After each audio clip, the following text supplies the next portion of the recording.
الفاتحہ۔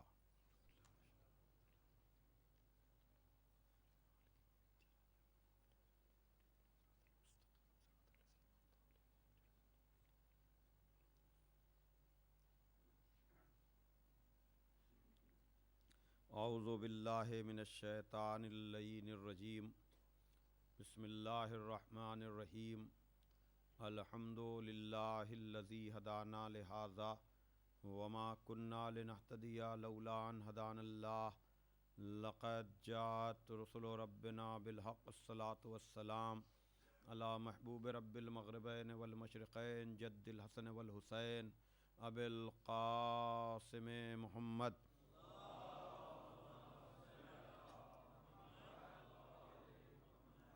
واہل بیتہ الطیبین الطاہرین المعصومین المظلومین ولعنۃ اللہ علی اعدائہم اجمعین من الآن الی یوم الدین۔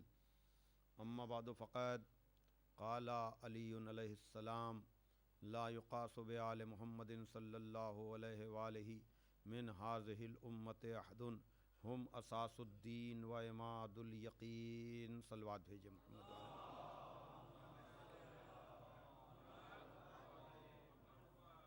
بزرگان محترم و دوستان عزیز، گفتگو کے لیے جن مقدس، مبارک اور ناقابل فراموش الفاظ کو گفتگو کا ذریعہ بنایا گیا ہے، یہ الفاظ مولائے کائنات، غالب علی کل غالب، مطلوب کل طالب، حضرت علی ابن ابی طالب علیہ الصلاۃ والسلام کی زبان مبارک پر جاری ہونے والے الفاظ ہیں، جو نہج البلاغہ کے دوسرے خطبے کی زینت ہیں۔ نہج البلاغہ مولائے کائنات کے کلام کا وہ مجموعہ ہے جسے سید رضی علیہ الرحمہ نے تقریباً 400 ہجری میں جمع کیا، اور اس مجموعے کا نام نہج البلاغہ رکھا، جو مولائے کائنات کے کلام کا انتخاب ہے۔ یعنی نہج البلاغہ میں مولائے کائنات کا پورا کلام نہیں ہے، اور نہ نہج البلاغہ مولائے کائنات کے ہاتھ کی لکھی ہوئی کتاب ہے، بلکہ جو مختلف کتابوں میں مولائے کائنات کا کلام بکھرا ہوا تھا، اسے سید رضی نے جمع کیا، اور اس میں سے جو چیزیں منتخب کیں اس کا نام انہوں نے نہج البلاغہ رکھا۔ اور مفتی جعفر صاحب مرحوم کا جو ترجمہ اردو میں رائج ہے، اس اعتبار سے نہج البلاغہ میں 238 خطبے ہیں، اور 1 کم 80 یعنی 79 خطوط، عہد نامے اور وصیت نامے ہیں، اور تقریباً 500 حکیمانہ اقوال ہیں، چھوٹے چھوٹے جملے کہ جن کے لیے میں ہمیشہ کہتا ہوں کہ اگر اس میں سے کسی ایک قول کو بھی انسان اپنی زندگی کا مقصد بنا لے تو اس کی دنیا بھی کامیاب ہو جائے، اس کی آخرت بھی کامیاب ہو جائے۔ اس وقت میں نے جن الفاظ کو گفتگو کا ذریعہ بنایا ہے اس مختصر سی گفتگو کے لیے، وہ دوسرے خطبے کی امانت ہے۔ ظاہر لفظ کا ترجمہ یہ ہے کہ امت کے کسی بھی فرد کو آل محمد پر قیاس نہیں کیا جا سکتا، یعنی امت اور ہے، آل محمد اور ہیں۔ کیوں؟ ہم اساس الدین و عماد الیقین، اس لیے کہ آل محمد ہی دین کی بنیاد ہیں اور یہی یقین کے ستون ہیں۔ ظاہر سی بات ہے کہ اگر آل محمد علیہ الصلاۃ والسلام دین کی بنیاد ہیں تو ان کو امت سے الگ ہونا چاہیے، اور اس امت میں کیا کوئی بھی آل محمد جیسا نہیں ہو سکتا۔ اس کی وجہ یہ ہے کہ یہ نفوس محمد ہیں، یہ پیغمبر کے نفس ہیں۔ تو تخلیقات میں آپ تقابل بھی اگر کرتے چلے جائیں، میں بہت مختصر اشارہ کر کے گزروں گا کہ عزیزان محترم، انبیاء 1,24,000 انبیاء سے افضل ہمارے اور آپ کے نبی محمد مصطفیٰ صلی اللہ علیہ وآلہ وسلم کی ذات گرامی، اگر وہ آخری نبی سارے انبیاء سے افضل ہے تو جو نفس کی منزل پر ہوگا وہ بھی انبیاء سے افضل و برتر ہوگا۔ اور اس کے علاوہ خود پیغمبر نے فرمایا کہ اول ما خلق اللہ نوری وانا والی من نور واحد، اللہ نے سب سے پہلے میرے نور کو خلق کیا، اور ہم اور علی ایک ہی نور سے ہیں۔ اس کے علاوہ میں عشرے میں جو سلسلہ ہے اس میں اس حوالے سے باتیں کر رہا ہوں کہ اگر نظریہ توحید ہے تو اس کی بنیاد بھی آل محمد ہیں، اگر نظریہ عدالت ہے تو اس کی بنیاد بھی آل محمد ہیں، اگر نظریہ رسالت و امامت ہے، یعنی ان چیزوں کو بغیر آل محمد کے صحیح طور پر سمجھا نہیں جا سکتا۔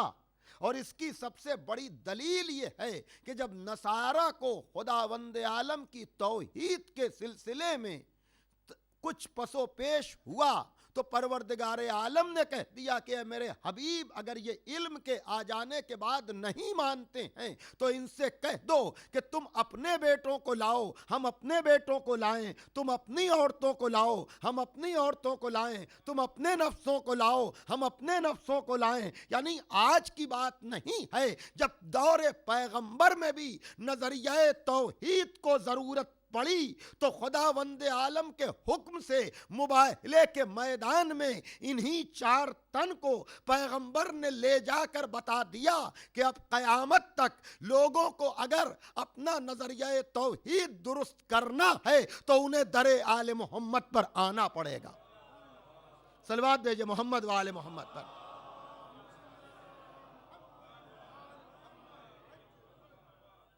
اور ایک بات اور وہ یہ کہ کچھ لوگوں کے ذہنوں میں جو یہ تصور ہے کہ اگر ہم نے اللہ کے ساتھ کسی اور کا نام لیا تو شرک ہو جائے گا اور عبادت نہ رہ جائے گی، تو یہ بات ذہنوں میں واضح رہنی چاہیے کہ خدا کو خدا کی شکل میں ماننا یہ توحید ہے، لیکن خدا کے ساتھ کسی اور کو ماننا یا اس کی تعظیم کرنا، یہ کسی بھی اعتبار سے اگر کوئی یہ تاثر دے رہا ہے کہ یہ شرک ہو سکتا ہے تو یہ بہت بڑی غلط فہمی ہے۔ اس لیے کہ نماز جیسی عبادت میں آپ اور ہم بہتر جانتے ہیں کہ سورہ توحید کا پڑھنا واجب نہیں ہے۔ توجہ فرمائیے گا، یعنی پڑھنے کی اجازت ہے، لیکن ایسا نہیں ہے کہ اگر آپ نے سورہ توحید کو نہ پڑھا تو آپ کی نماز نہ رہے گی، بلکہ اگر آپ نے سورہ حمد سے پہلے سورہ توحید کو پڑھ لیا تو نماز نہ رہے گی۔ بھائی توجہ کیجئے گا، کہنے کا مقصد یہ ہے کہ جن لوگوں کو ہر جگہ شرک ہی شرک نظر آتا ہے، ذرا وہ نماز کے سوروں ہی پر غور کر لیں تو مسئلہ حل ہو جائے گا کہ 1 دفعہ نہیں، 2 دفعہ نہیں، دن میں 10 مرتبہ نماز میں سورہ حمد کا پڑھنا واجب ہے۔ معبود تیرے نام پر جان دینے والے بہت ہیں، تو اپنی نماز میں کم سے کم ایسے سورے کو واجب کر کہ جس میں تیرے ذکر کے علاوہ کسی کا تذکرہ نہ ہو۔ بھائی توجہ کیجئے گا، بھائی ہونا چاہیے تھا کہ نہیں کہ سورہ توحید جس میں اللہ کے علاوہ کسی کا تذکرہ نہیں، اللہ کے علاوہ کسی کی بات نہیں، اللہ کے علاوہ کسی کی یاد نہیں، لیکن ان ساری باتوں کے باوجود سورہ توحید کا پڑھنا مستحب تو ہے، لیکن اس کے بغیر نماز ہو سکتی ہے، لیکن سورہ حمد اس کے بغیر نماز ہو ہی نہیں سکتی۔ اب آئیے سورہ حمد کو شروع کیجئے۔ شروع کرتا ہوں اللہ کے نام سے جو رحمان اور رحیم ہے، وہ عالمین کا پالنے والا ہے، یوم دین کا مالک ہے۔ ایاک نعبد و ایاک نستعین، ہم تیری ہی عبادت کرتے ہیں، تجھ ہی سے مدد چاہتے ہیں۔ پروردگار سورے کو یہیں پر روک دے، اس لیے کہ آگے بھائی توجہ کیجئے گا، اہدنا الصراط المستقیم صراط الذین انعمت علیہم، ہمیں سیدھے راستے پر قائم رکھ، ان لوگوں کا راستہ جن پر تو نے اپنا انعام نازل کیا۔ اب کسی کو مطلب نہ آتا ہو تو وہ جانے، بھائی توجہ کیجئے گا. لیکن اگر آپ عرب ملک میں رہ رہے ہیں، آپ مجھے بتائیں اگر ذرا سا بھی آدمی کو عربی آتی ہے تو یہ 10 دفعہ نماز کے دوران انعمتا علیہم جب کہے گا تو کیا ان لوگوں کا خیال نہ آئے گا جن پر اللہ نے نعمتیں نازل کی ہیں؟ تو آپ یہ کہہ رہے ہیں اللہ کے علاوہ اگر کسی کا تصور آیا تو عبادت نہ رہی. وہاں اللہ 10 دفعہ کہلا رہا ہے کہ ہماری نماز میں ان لوگوں کو یاد کرتے رہو جن پر ہم نے اپنی نعمتوں کو نازل کیا ہے. یعنی جب تک ان کا تصور لاؤ گے نہیں تمہاری نماز نہ رہ جائے گی. صلوات بھیجئے محمد وآل محمد.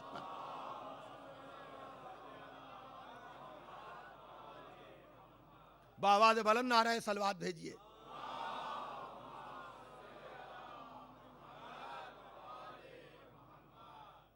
اب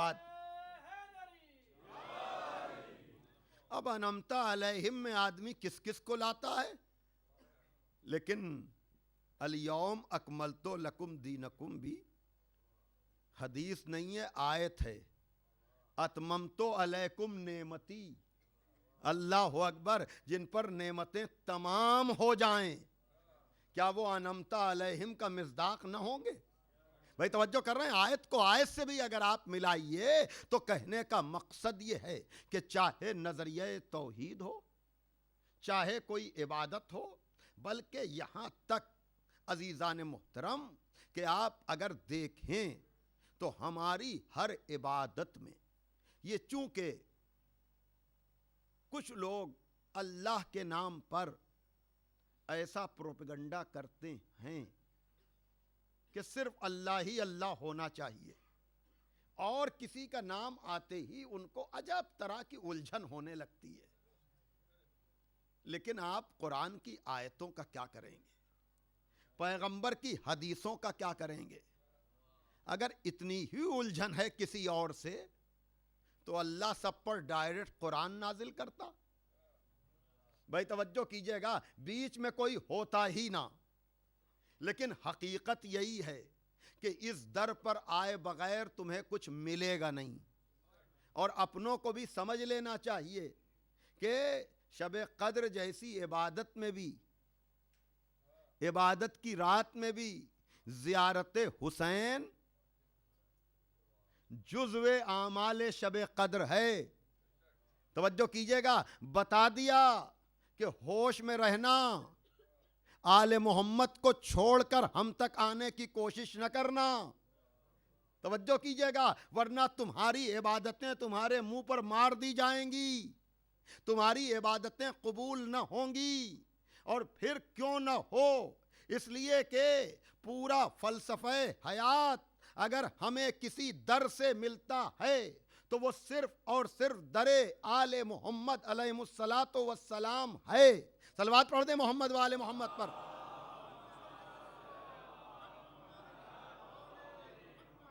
اس لیے کہ عزیزان محترم، ہم اس بات کو جانتے بھی ہیں اور مانتے بھی ہیں کہ خدا کو نہ ماننے والے ہیں، رسول کو نہ ماننے والے ہیں. لیکن جب ہم آغاز اسلام کو دیکھتے ہیں تو اس منزل پر جب پیغمبر اسلام نے کہا قولوا لا الہ الا اللہ تفلحو، لا الہ الا اللہ کہو تو فلاح پا جاؤ گے.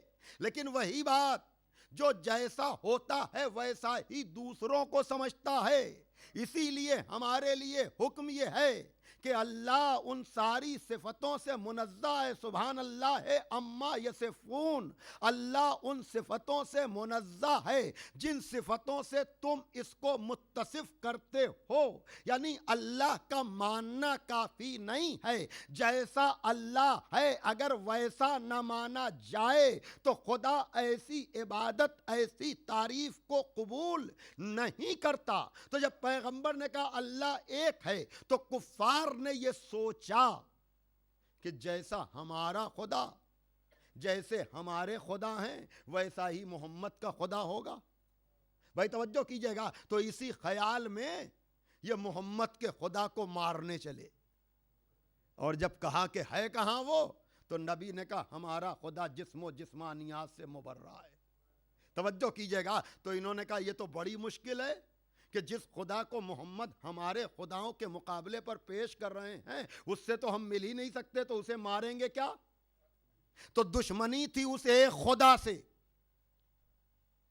لیکن وہ ملا نہیں، تو دشمنی کا مرکز بنے نبی۔ بھائی توجہ کیجئے گا، دشمنی کا مرکز کون بنا؟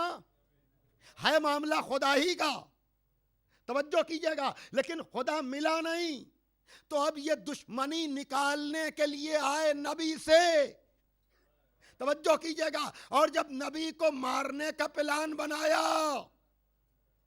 تو حکم آ گیا ہجرت کر جاؤ۔ بھائی توجہ کیجئے گا، کہا ہجرت کر جاؤ۔ اب جب آئے خدا کی دشمنی میں مارنے نبی کو، نبی کے گھر میں، تو بستر پہ علی ملے۔ بھائی توجہ کیجئے گا، تو اب علی کے پاس علی دشمنی میں نہیں آئے تھے، اصل میں نبی دشمنی میں آئے تھے، اور نبی کے پاس نبی دشمنی میں نہیں خدا دشمنی میں آئے تھے، تو علی دوہری دشمنی کا مرکز بنے، خدا دشمنی کا بھی، نبی دشمنی کا بھی، تو جیسا حملہ ویسا جواب، یعنی دشمن خدا دشمنی بھی نکالتا ہے مولا علی سے، نبی دشمنی بھی نکالتا ہے مولا علی سے، تو اب سمجھداری کا تقاضا یہ ہے کہ خدا دوستی کا اظہار بھی ذکر علی سے کیا جائے، نبی دوستی کا اظہار بھی ذکر علی سے کیا جائے۔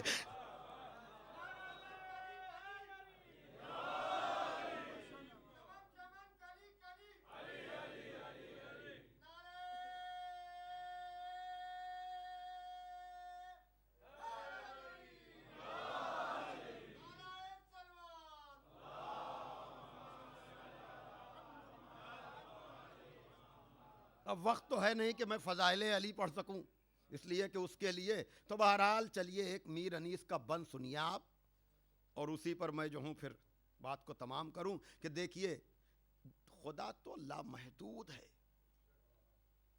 اس کے صفات و کمالات کے لیے تو نہج البلاغہ کا پہلا خطبہ پڑھیے، یعنی اگر مولا علی ہی سے خدا کو سمجھا جائے تو فضائل نبی و علی پہ خدا چھوٹا نہ لگے۔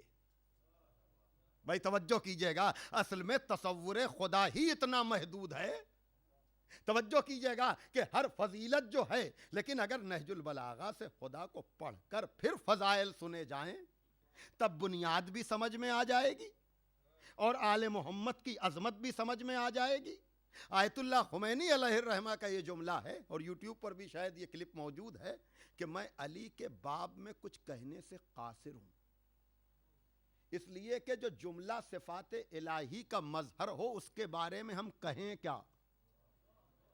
بھائی توجہ فرما رہے ہیں، یعنی جو الہی صفتوں کا مظہر ہو، بھائی توجہ کیجئے گا، وہی بات کہ آپ پہلے آل محمد سے خدا کو سمجھیں تو اس کی صفتوں کو سمجھیں، وہاں تو 99 پہ رک گیا معاملہ، لیکن جوشن کبیر کے ذریعے سے اگر آپ داخل ہوں نظریہ توحید کے لیے، بھائی توجہ کیجئے گا، اور پھر اب علی جملہ صفات الہی کے مظہر قرار پائیں، تو اب معاملہ یہ ہے کہ میر انیس یہ کہنا چاہ رہے ہیں جس بند کو میں پیش کرنے جا رہا ہوں، اور کم وقت میں ظاہر سی بات ہے کہ نثر سے جب کام نہ چلے تو نظم ہی ذریعہ بن جاتی ہے، اور میں آپ کی سماعتوں پر بھروسہ کر کے بہت اچھے سننے والے آپ مجھے لگ رہے ہیں، لیکن وقت نہیں ہے کہ میں بہت زیادہ کچھ آپ کی خدمت میں پیش کر سکوں۔ اتنا سمجھیے آپ کہ ہم آل محمد کو سمجھ نہیں سکتے، بس جتنا معلوم ہوتا جاتا ہے اتنا ہم ان کے بارے میں کہتے جاتے ہیں کیا نہیں معلوم، اس لیے کہ جو تمام الہی صفتوں کا مظہر ہو اس کے بارے میں کوئی کہے گا کیا؟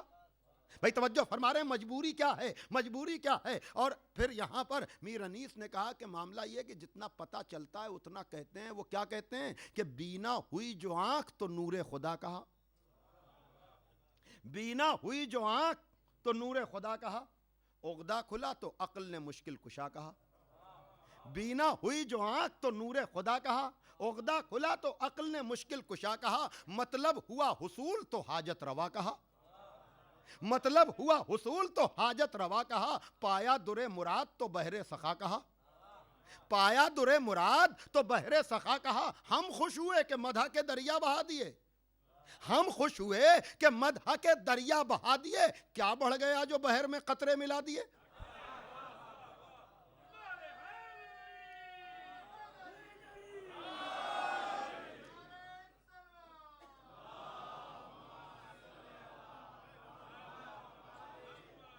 ہم خوش ہوئے کہ مدح کے دریا بہا دیے، کیا بڑھ گیا، یعنی مجھ جیسے ادنا خطیب سے لے کر بڑے سے بڑا خطیب فضائل حیدر کرار کے سمندر میں اپنے بیان سے کوئی اضافہ نہیں کر سکتا، اور اگر کوئی دو چار فضیلتیں غصب بھی کر لے تو اس سمندر میں کوئی کمی نہیں کر سکتا۔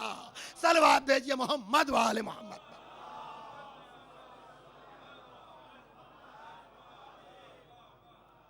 اور خلاصہ اگر سمجھنا ہے تو نبی نے کہا، کبھی شروع میں یا علی کہا، کبھی آخر میں یا علی کہا، یا علی انت منی وانا من کا، حربوں کا حربی یا علی، یعنی کبھی شروع میں یا علی ہے، کبھی بعد میں یا علی ہے۔ تو بقول علامہ طالب جوہری صاحب قبلہ کہ بھائی بار بار نبی نے یا علی کہا، اور سنت مسلمان کو بہت پسند ہے، تو ٹھیک ہے علی کی محبت میں نہ صحیح، سنت سمجھ کر ایک دفعہ تو یا علی کہہ دو۔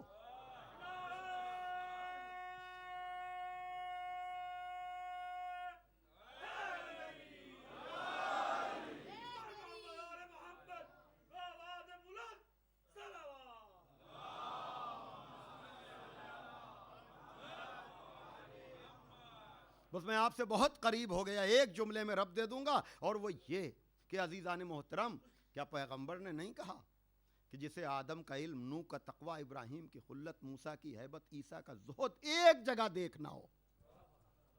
بھائی توجہ کیجئے گا، حالانکہ یہ حدیث نبی کے حوالے سے دوسری طرح سے خوب لوگ سنتے ہیں اور گلے سے اتر جاتی ہے، یہ کچھ امراض ہیں، اور اس کے لیے بھی 4 مصرے ہیں، اور وہ یہ کہ غلام شاہ نجف خوش مزاج ہوتا ہے، غلام شاہ نجف خوش مزاج ہوتا ہے کہ اس کے سر پہ تولا کا تاج ہوتا ہے، کہ اس کے سر پہ تولا کا تاج ہوتا ہے۔ تجھے نفاق کا پیدائشی مرض تو نہیں جو سن کے ذکر علی اختلاج ہوتا ہے؟ ایک صلوات بھیجئے محمد و آل محمد پر۔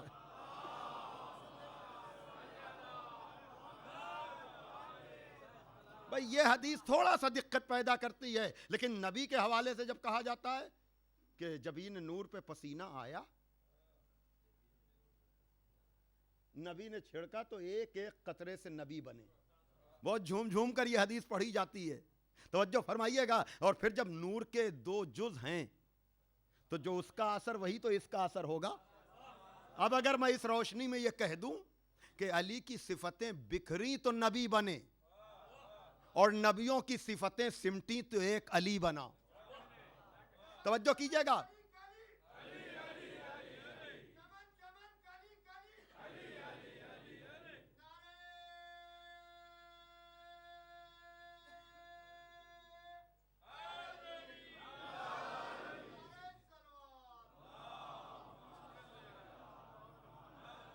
امت کے کسی فرد کو آل محمد پہ قیاس نہ کرنا، ٹھیک ہے، فضائل میں نہیں سمجھ پا رہے ہیں تو مصائب میں سمجھ لیجئے۔ زیارت وارثہ کیا ہے؟ بھئی آپ مجھے بتائیں، کیا یہ خالی ہم ثواباً پڑھتے ہیں یا کبھی ہم نے غور بھی کیا اس پر؟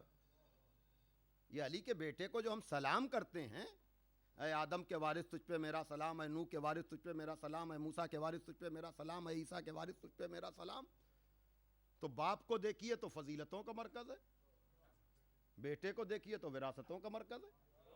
بھئی آپ توجہ فرما رہے ہیں عزیزان محترم کہ یہ جو روز ہم سلام کرتے ہیں یہ خالی کیا ہے، سمجھ رہے ہیں تو کیا کہنا، لیکن اگر خالی زبان پہ آ رہا ہے، ورنہ وراثت آدم کا کیا مطلب، وراثت نوح کا کیا مطلب، وراثت موسیٰ کا کیا مطلب، وراثت عیسیٰ کا کیا مطلب؟ عزیزان محترم ایسے ہی نہیں دنیا جا رہی ہے ادھر۔ اور پھر وہی بات، خالی فضیلتوں میں نہیں، اعمال میں بھی دیکھیے، آپ جائیے مفاتی رکھی ہوگی اٹھائیے، روز عرفہ کے اعمال اٹھا کر دیکھیے، جب ثواب زیارت قبر حسین قرآن ناطق امام صادق ارشاد فرماتے ہیں، اور سوال کرنے والا سوال کرتا جاتا ہے اور امام کہتے جاتے ہیں 1 حج مقبولہ کا ثواب، 2 کا، 3 کا، 4 کا، بات 70 تک پہنچتی ہے۔ اب امام کہتے ہیں اگر حج واجب کے ترک کا خوف نہ ہوتا تو یہ ماتمی عزادار بھی سمجھ لیں کہ امام معصوم کبھی نہیں چاہتا کہ واجب ترک ہو۔ امام فرماتے ہیں کہ اگر حج واجب کے ترک کا خوف نہ ہوتا تو اور بھی ثواب زیارت قبر حسین بیان کرتا، لیکن فرق رہے نا کہ امت اور آل محمد کون ہیں، کہا لیکن روز عرفہ زوار کربلا میں جمع ہوتے ہیں، حجاج میدان عرفات میں جمع ہوتے ہیں، لیکن خدا کی نظر رحمت پہلے کربلا والوں پر ہوتی ہے پھر عرفات والوں پر ہوتی ہے۔ جائیے، میں نے حوالہ دے دیا، جا کر آپ دیکھ لیجئے یہ کیوں ہے۔ اس لیے کہ حج ایک خواب کی یادگار ہے، اور کربلا خواب نہیں ہے، کربلا تعبیر ہے۔ تو جب خواب کی یہ منزل ہے کہ اتنا خرچ کیا جائے، اور اسی لیے ایک جملے میں کہوں گا کہ عزاداری کو نماز روزے سے نہ سمجھیے، عزاداری کو سمجھنا ہے تو حج سے سمجھ لیجئے کہ حج پر خرچ کیا جانے والا پیسہ فضول خرچی نہیں ہے، عبادت ہے۔ تو اگر خواب کی یاد میں پیسہ خرچ کیا جائے وہ تو عبادت ہو جائے، اور اگر تعبیر خواب کو یاد کیا جائے، اور پھر عزیزو اللہ اکبر، کربلا ابھی آپ سن رہے تھے مرحوم سبط جعفر صاحب کا کلام، عجب رخ سے چاند کو گواہ بنا کر بکھرے ہوئے لاشیں۔ عزادارو، آج جب زوار جاتے ہیں کربلا تو ان کو شاندار روضہ ملتا ہے، لیکن اللہ اکبر، جب پہلی مرتبہ 11ویں محرم کو یہ قافلہ جا رہا تھا تو کربلا میں لاشیں بکھرے ہوئے تھے۔ اے زیارت کو جانے والوں، عزاداروں، اس دفعہ میں نے مختلف جگہوں پر عزاداروں سے یہ گزارش کی، اس لیے کہ شام میں سناٹا ہے، ہیں زوار، آپ جائیے، ضرور جائیے، لیکن اگر کربلا پہنچیے تو اپنے سلام کے ساتھ ایک سلام سکینہ کا بھی، ایک سلام بی بی زینب کا بھی۔ جیسے نیابت میں حج ہوتے ہیں نا معصومین کی، ویسے ہی زیارت بھی، سلام پہنچائیے۔ ہاں عزادارو، اس لیے کہ کربلا سے جب یہ قافلہ نکلنے لگا ہے نا تو آپ کو پتا ہے، آپ جانتے ہیں عزادارو کہ سید سجاد پہ کیا گزری، کہ جناب زینب نے کہا میرے لال اپنے کو سنبھالو، یہ تمہارا کیا عالم ہو رہا ہے۔ میں آپ کے اوپر بھروسہ کر کے یہ جملہ کہہ رہا ہوں عزادارو، جب امام معصوم پہ یہ کیفیت ہے تو سوچئے سکینہ پہ کیا گزر رہی ہوگی۔ مرثیوں میں اس طرف اشارہ ہے کہ جناب سکینہ حسین کے لاشے سے جدا نہیں ہو رہی تھیں، لیکن میرا دل کہتا ہے اگر حسین کے لاشے سے جدا بھی کر دیا ہوگا تو جا کے عباس کے لاشے سے لپٹ گئی ہوں گی کہ چچا میں کربلا چھوڑ کر جانا نہیں چاہتی۔ جزاکم ربکم۔ ہاں عزادارو، سنیے، یہ میں اس لیے کہہ رہا ہوں کہ دیکھیے اور لوگ دوبارہ واپس آئے ہیں، انہوں نے بنی ہوئی قبریں دیکھی ہیں، لیکن بی بی سکینہ یہی تصور لے کر چلی گئیں، میرے بابا کا لاشا، میرے چچا کا لاشا، میرے بھائی اکبر۔ جزاکم ربکم۔ عزادارو وقت نہیں ہے، 2 جملے مجھے کہہ کر اجازت دے دیجئے۔ عزادارو دیکھیے، مجھے نہیں معلوم کہ آخر میں سکینہ کو کس لاشے سے جدا کیا گیا، لیکن کچھ چیزیں لکھی ہوتی ہیں، کچھ چیزیں سمجھی جاتی ہیں۔ آخر میں جب سکینہ جدا نہ ہو رہی ہوں گی تو سجاد نے آگے بڑھ کر وہی کہا ہوگا جو مدینے میں اصغر کے کان میں حسین نے کہا تھا۔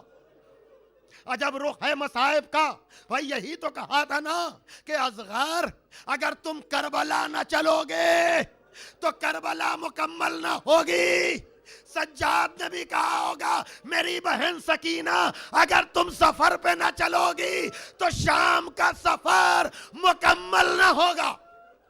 اللہ اکبر اللہ اکبر. اور شاید یہ سن کر جناب سکینہ جس لاشے پر بھی رہی ہوں اس سے جدا ہو گئی ہوں، لیکن عزادارو جیسے شہادت علی اصغر پہ کربلا تمام ہوئی ویسے ہی شہادت جناب سکینہ پہ شام کا سفر تمام ہوا. لیکن جب حکم رہائی آیا اور یہ قافلہ چلنے لگا، لٹا ہوا سامان آیا، اس میں کچھ چادریں آئیں، یہ تمہاری چادر، یہ تمہاری چادر، یہ تمہاری چادر. ایک چادر جس کا لینے والا کوئی نہیں، آگے آگے بی بی زینب، پیچھے پیچھے سجاد قبر سکینہ پہ گئیں. سکینہ چادر آ گئی، سکینہ چادر آ گئی. آخری جملہ کربلا جانے کا تصور تھا، سکینہ ہم کربلا جا رہے ہیں. عجب نہ آواز آئی ہو پھوپھی اماں، میں تو نہ جا پاؤں گی لیکن میری طرف سے یہ چادر کربلا لیتی جائیے. میرے بابا کا لاشا بے کفن ہے، اس پہ چادر ڈال کر کہیے گا. جب 11ویں محرم کو سکینہ آ رہی تھی تو سر پہ چادر بھی نہ تھی جو آپ کے لاشے پر ڈالتی. اب سکینہ تو نہیں آئی، چادر آئی ہے. واہ سکینہ، واہ حسینہ، الا لعنت اللہ علی القوم الظالمین، سیعلم الذین ظلموا ای منقلب ینقلبون. پروردگارا ہماری اس عبادت کو شرف قبولیت عطا فرما. حاضرین مجلس، بانیان مجلس کی دلی مرادوں کو پورا فرما. ہمیں کامل الایمان فرما، ملت کو متحد فرما. سرکار امام زمانہ عجل اللہ تعالی فرجہ الشریف کے حضور ہمارے اس پرسے کو شرف قبولیت اور سرکار کے ظہور میں پروردگار تاجیل فرما، اور ہم گنہگاروں کو بھی اس لائق بنا دے کہ ہمارا شمار بھی ان کے انصار و اعوان میں ہو سکے. اللہم تقبل منا انکا انت السمیع العلیم. ماتم حسین.